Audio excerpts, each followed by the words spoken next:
You are listening to The Vocal Technologist. Spoken tech for your ears. Imagine your to-do list just completing itself, like automatically. Right, just checking things off while you're not even looking. Yeah. A digital assistant is actively negotiating your corporate debt in the background, and meanwhile, GameStop is trying to buy eBay. Which is just wild. It sounds like a bizarre science fiction novel, I know, but it is actually just today's news, so welcome to this deep dive. Glad to be here. It is May 8th, 2026, and today we are venturing into a financial landscape that is, well, it's completely shifting under our feet. It really is. We built this conversation for you, the listener, based on a massive stack of recent fintech industry reports, newsletters, and product launches from earlier this week, specifically from May 4th and May 7th. Right, some really heavy hitters in there. Exactly. And our mission today is to map out this wild new reality. We are looking at a world where AI agents are acting as our personal shoppers and investment bankers. Oh, absolutely. Well, traditional finance is either racing to automate every single process or, strangely enough, pivoting aggressively back to physical human connection. Yeah, it is a profound contradiction. Yeah. And I think to understand it, we really have to look past the flashy product announcements. Okay, so what's the actual story here? What the data from this week shows us is that we are witnessing the complete rewiring of the global economy's fundamental infrastructure. Wow. Yeah. We are moving away from a financial system designed for human operators and building one designed entirely for autonomous software. Okay, let's start right at the consumer level then, because the very mechanics of how we buy things are changing, right? They are. For the last few years, everyone has been obsessed with chatbots, but a chatbot just talks to you. Right, it just generates text. Exactly. What we are seeing now, based on these reports, is the shift to agents. And, for anyone wondering what the difference is, an agent doesn't just give you a recipe for dinner. It takes your credit card, goes to an online store, and actually buys the groceries. And that distinction is everything. A chatbot is a conversation, but an agent is an actor. An actor, yeah. And big tech is just racing to embed these actors into that background of our lives. Like, Google has an upcoming project called Remy living inside their Gemini model. Okay. And Meta is building an assistant called Hatch for Instagram. Hatch, right. And the goal isn't to give you a better search bar. The goal is to build software that anticipates what you need, coordinates actions across like 5 different apps, and just operates seamlessly without you having to micromanage it. And it seems like we are practically begging for this as consumers. Oh, definitely. Like, the sources mention a viral tool called OpenClaw that popped up recently. People were hacking together these clunky standalone tools just to get AI to take actions for them online. Yeah, even though it required incredibly complex third-party setups, people were still doing it. Right. But here's my question. If I have an AI agent that wants to buy me a flight, it can't exactly walk into a bank and open a checking account. No, it cannot. So how does the plumbing of the internet actually support bots spending money? That is the exact problem Stripe is trying to solve right now. Ah, Stripe. Yeah, they just hosted their Sessions 2026 event, and they unveiled over 280 new features. 288 to be exact. Wait, 288? That's massive. It's huge. But the entire theme was what they are calling agentic commerce. Stripe is literally building agent wallets. Agent wallet. If an AI is going to operate as an autonomous financial actor, it needs programmable payments. It needs rails that move at the speed of software. So instead of the bot using my physical credit card numbers, it has its own secure digital wallet, funded by me, but with strict rules on how much it can spend. Precisely. Stripe is basically positioning itself as the financial backbone for this entirely new economy. That makes total sense. But giving the bot money is really only half the battle. Yeah. The other half is figuring out how that bot actually talks to a merchant's website. Right, because an AI doesn't have eyes. It doesn't, see a checkout button and click it with a mouse. Okay. Our sources talk about this new industry standard emerging called the Universal Commerce Protocol, or UCP. UCP, yes. And from what I understand, instead of the AI company trying to build its own native checkout experience and stealing the customer relationship in the process, UCP lets these bots interact directly with the merchant's existing systems. That's the key right there. It's like, think of UCP like a universal translator earpiece. The merchant's website speaks one language, the AI shopping bot speaks another. Right. So instead of forcing the bot to learn the specific layout of every single online store in the world, UCP sits in the middle and instantly translates the transaction. That is a perfect way to visualize it. And, the data shows these UCP transactions are significantly outperforming the checkouts built natively by the AI models. Really? Yeah. Merchants absolutely love this because they get to keep the customer data, they maintain sovereignty over the transaction point, while the AI just acts as a highly efficient middleman. Okay, so the consumer side makes sense. It's like having an ultra-competent personal assistant who finds the cheapest flight, uses their own allocated corporate card to book it, expenses it, and files the receipts. All while you are sound asleep. Exactly. But this agentic efficiency is scaling way beyond just buying shoes or flights. It's hitting massive B2B operations, too. Oh, absolutely. Look at a company like BillTrust. They handle accounts receivable and corporate payments. And they are turning B2B invoices into a complex data science optimization problem. Well, yeah, because settling a corporate invoice isn't as simple as swiping a card. Right, there's a lot more to it. You've got payment terms, early payment discounts, disputes over damaged goods. BillTrust is deploying agentic workflows where software bots are effectively communicating with other software bots to negotiate and settle these complex invoices based on preset corporate rules. That is crazy. And we're also seeing Sage, the massive accounting software company. They just acquired a startup called Doyen AI. Oh, why did they buy them? Because onboarding a new enterprise client into a complex finance system takes hundreds of hours of mapping data. Yeah. It's incredibly tedious. So they are letting AI agents do that translation work instead. I am fascinated by how deep this goes. Because even the digital assembly lines that developers use to write this software are changing. Very true. Our sources highlight a company called BuildKite. They provide continuous integration tools. Basically, the digital factory floor where code is tested and built. Yeah. And heavy hitters like Affirm, Cash App, and Robinhood are all migrating to them. And there's a very specific reason for that. Right. Because BuildKite's agents run locally on the company's own infrastructure. Like, if you are Robinhood, your source code is your crown jewels. You can't send that out to a public cloud to be analyzed. No, absolutely not. So BuildKite lets them build this complex automated software securely behind their own walls. And security is paramount here because these systems are moving billions of dollars, which actually brings us to a massive strategic shift happening at the macro level with the major card networks. You mean Visa and MasterCard? Exactly. Visa and MasterCard have both reported slower growth recently, largely due to a decline in cross-border travel tied to global geopolitical tensions. Okay. But they aren't panicking at all. They are doubling down on stablecoins. Wait. Visa and MasterCard built their empires on traditional fiat currency. Everyday government money moving through traditional banks. Why are they suddenly so interested in stablecoins, which are crypto tokens pegged to the dollar? Because of the bots. The bots. Yes. Traditional banking rails operate on what we call T+2 settlement. It takes days for money to truly clear between institutions. Right. Bots operate in milliseconds.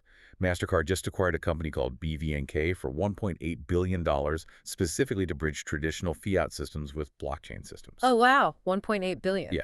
And Visa has explicitly stated they expect stablecoin payments to eventually mirror existing card economics. They realize that crypto rails, which are programmatic, instant, and borderless, are the necessary foundation when software is the one doing the spending. So bots are doing our shopping, they're negotiating corporate invoices, and Visa is laying down crypto rails to support them. That covers the consumers and the merchants. Right. But let's shift gears and look inside the mega banks. What are these AI agents doing on Wall Street? Oh, that's where things get really interesting. From the reports, it looks like they are completely automating the grunt work. Like, there is a startup called Rogo, founded by former investment bankers, that just raised $160 million at a $2 billion valuation. Yeah, a massive raise. And their entire pitch is automating pitch decks and financial modeling. The speed of adoption inside financial institutions is just unlike any tech cycle we have ever seen. There really is. Like Anthropic, the company behind the Claude AI model, they just launched 10 finance-focused agent templates. We are talking about automating know your customer reviews. Right, the KYC process where banks verify identities to prevent fraud. Exactly. They are automating month-end accounting closes, complex valuation reviews.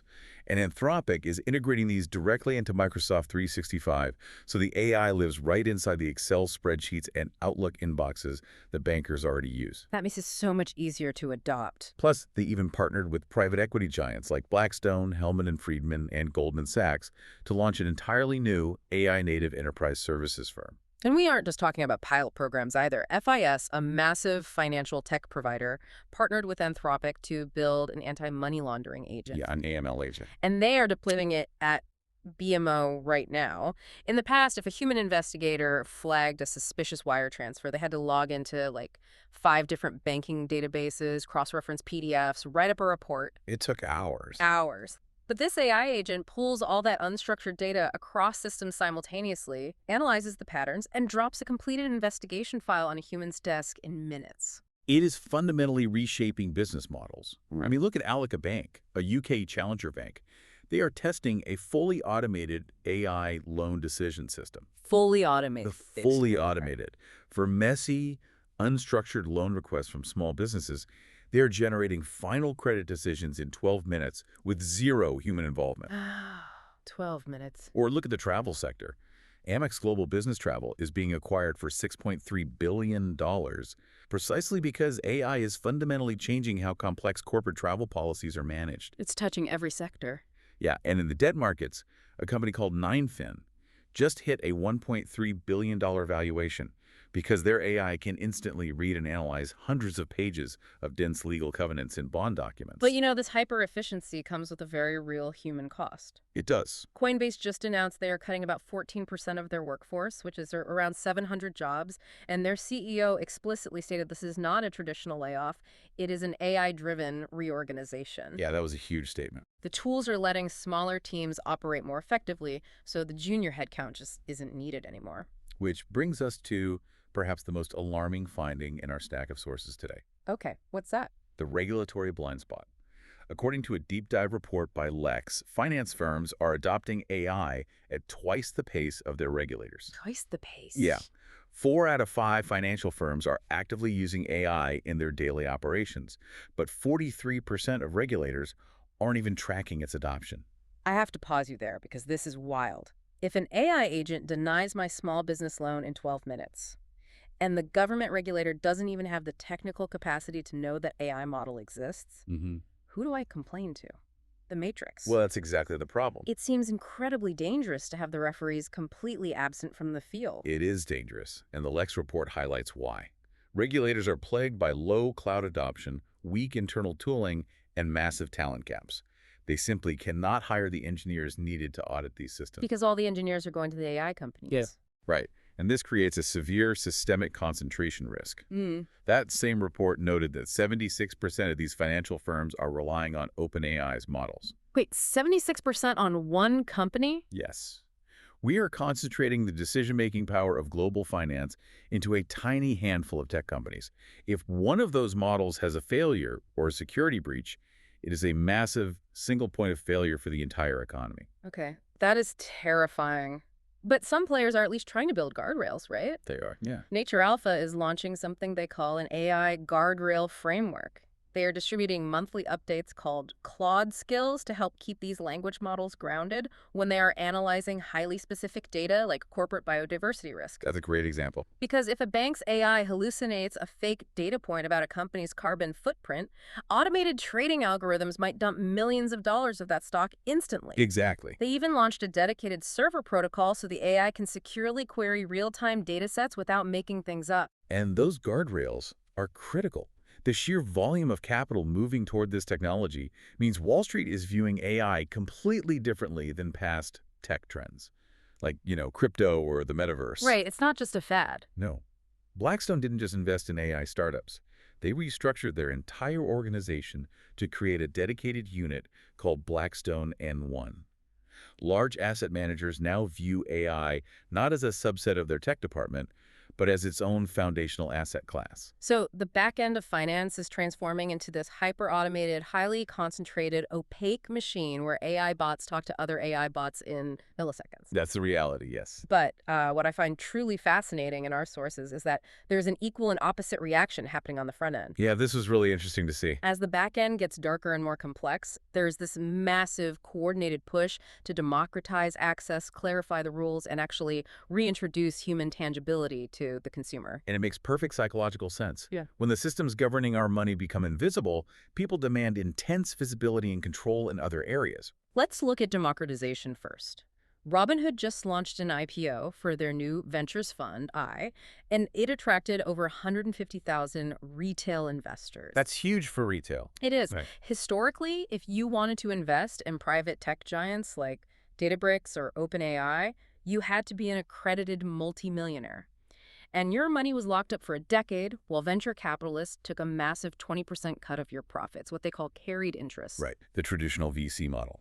But Robinhood is offering everyday people access to these private companies with daily liquidity and zero carried interest fees. They're taking a chainsaw to the velvet ropes of venture capital. And we are seeing the democratization happen globally, too. OPay, which is a massive payment platform operating primarily in Nigeria, is prepping for a U.S. IPO at a $4 billion valuation. $4 billion? Yeah, they have 40 million users. It is a testament to the sheer scale of African fintech. In fact, our sources highlighted research from Harvard Business School showing that if we can just reduce the friction and cost of cross-border payments, it could unlock up to 1.1 million remote jobs for Africa's digital workforce. That's incredible. Fixing the payment plumbing literally enables a global labor market. Wow. And speaking of policy efforts to expand financial access, there is a major development here in the U.S. And we want to make it clear to you, the listener, that we are not taking sides or endorsing the politics here, but simply reporting the data from the sources. Absolutely. Looking strictly at the economic data from Washington, there is a new executive order from Trump aiming to expand retirement access. Right. Working with Congress, the plan introduces government-backed individual accounts for workers who don't have employer-sponsored 401ks. The mechanism here relies on auto-enrollment and matching contributions. And the projections on that are staggering. Yeah. Researchers estimate that these specific behavioral nudges could increase U.S. retirement wealth by up to 77%. It is a massive potential shift for long-term wealth building. But, we are also seeing fintechs pop up to address very immediate short-term crises. Like the housing market. It's exactly. With the current housing affordability crisis, there's a surge in rent now, pay later platforms like Isuzu and Flex. They offer rent splitting and short-term financing to help tenants manage their monthly cash flow. Though it's worth noting that critics argue those fees can sometimes closely resemble payday lending, which lacks strong consumer protections. It's a complex issue for sure. It definitely is. But on a much lighter note regarding financial access, Experian is partnering with Snapchat. Oh, this one was fun. Yeah, they are using AI to embed financial literacy education directly into Snapchat conversations through sponsored snaps, trying to reach Gen Z where they already spend their time. That makes a lot of sense. And we're also finally seeing some desperately needed legislative clarity, which is crucial for all those stablecoin payment rails we discussed earlier. Oh, right, the Clarity Act. Yes, lawmakers reached a compromise on the Clarity Act. They banned stablecoin issuers from offering interest-like yield because that would classify them as unregistered securities. Right, which the regulators hate. Exactly. But they allowed activity-based rewards tied to actual usage. And Coinbase pushed aggressively for that Senate markup to be unblocked because a huge portion of their revenue comes from stablecoins. It is a really smart compromise. It really is. It protects traditional banks who were terrified of losing deposits to high-yield crypto accounts while still allowing crypto firms to incentivize people to use their networks. Exactly. But amidst all this digital innovation and legislative maneuvering, perhaps the most surprising trend in all of our sources today is the aggressive push for physical tangibility. This part blew my mind. It's so counterintuitive. Mercury is a highly profitable digital banking platform for startups. They have 300,000 customers and $650 million in revenue. For years, they operated by renting their banking infrastructure from a middleman called a BOS provider. Right. But that model is brittle. So they just secured a conditional OCC charter. They are getting a direct license from the federal government to become a real, independent, nationally chartered bank. Which is a huge step. Then you have Xero, the cloud accounting software, rolling out Xero coaches in the US. They are intentionally pairing their highly automated software with one-on-one human guidance for a customer's first 90 days. Human guidance. Yeah. But here's the one I cannot get over. Revolut, the ultimate digital app-first disruptor in European fintech. Yep. They are opening their first physical brick-and-mortar store in Barcelona. A real store. A real store. And as if that wasn't enough, GameStop made a $55.5 billion totally unsolicited bid to acquire eBay. Just unbelievable. GameStop trying to buy eBay, Revolut opening a physical branch. I have to ask, are we going backward? Well, it certainly looks like it on paper, but this raises a fundamental question about the psychology of trust. Okay, how so? As we established, the back end of finance is now driven by invisible AI agents making decisions in milliseconds. When everything is an invisible bot, humans intrinsically crave physical tangibility. That makes sense. We need something we can touch. Right. Revolut is trying to move into complex lending and regulated banking services. To capture that older, wealthier market, a slick digital app simply isn't enough. They need a physical space on a street corner to build high-visibility trust. Yeah. And Xero realizes that no matter how good their AI is at parsing data, small business owners still need a human to look them in the eye and help translate that raw data into actual business strategy. And what about GameStop and eBay? That wild GameStop bid for eBay, while highly uncertain, is essentially a bet that operational tangibility and human-driven retail presence still hold immense value, even in a mature e-commerce market. That is such a fascinating juxtaposition. So let's bring this all together for you, our listener. Sounds good. We started by mapping out how agents are evolving past chatbots to actively buy our groceries and settle complex corporate invoices. We look at how Wall Street is replacing junior bankers with AI models that can read unstructured data in minutes. And the massive systemic blind spot our regulators have regarding this concentration of power. Exactly. And finally, we saw how this invisible, hyper-efficient automation is forcing a massive push toward democratized access, legislative clarity, and an undeniable craving for human trust. Whether that takes the form of a human coach for your accounting software or a physical bank branch in Barcelona. The friction of moving money and the friction of managing data is completely dissolving. It is. The plumbing of the global economy has officially been rewired. Without a doubt. So why should you care about all of this? Because the skills that make you valuable are changing right in front of us. When AI agents can handle all the execution and the online shopping, the financial modeling, the invoice negotiation, your value as a professional or as a business owner shifts entirely away from doing the grunt work. The bots will do the grunt work. Exactly. Your value now lies exclusively in your strategy, your empathy, and your judgment. And that reality leaves us with one final, slightly unnerving thought to consider. Oh, what's that? Well, we spent this entire deep dive talking about AI acting for us and the human need for trust. But consider what happens in a few years when your personal AI agent applies for a mortgage and starts negotiating directly with the bank's underwriting AI agent. Oh, boy. As this technology matures, will our traditional human credit scores eventually be replaced by, say, agent reputation scores? Wait, really? Yeah. If your personal AI is poorly trained or just happens to be a weak negotiator, will you end up paying a higher interest rate on your house simply because your bot lost the argument to the bank's bot? Wow. A literal battle of the bots determining my mortgage rate. That completely flips the script on what financial literacy even means in the future. It really does. We are going to leave you to chew on that one. Thank you for joining us on this deep dive. Spoken Tech for your ears.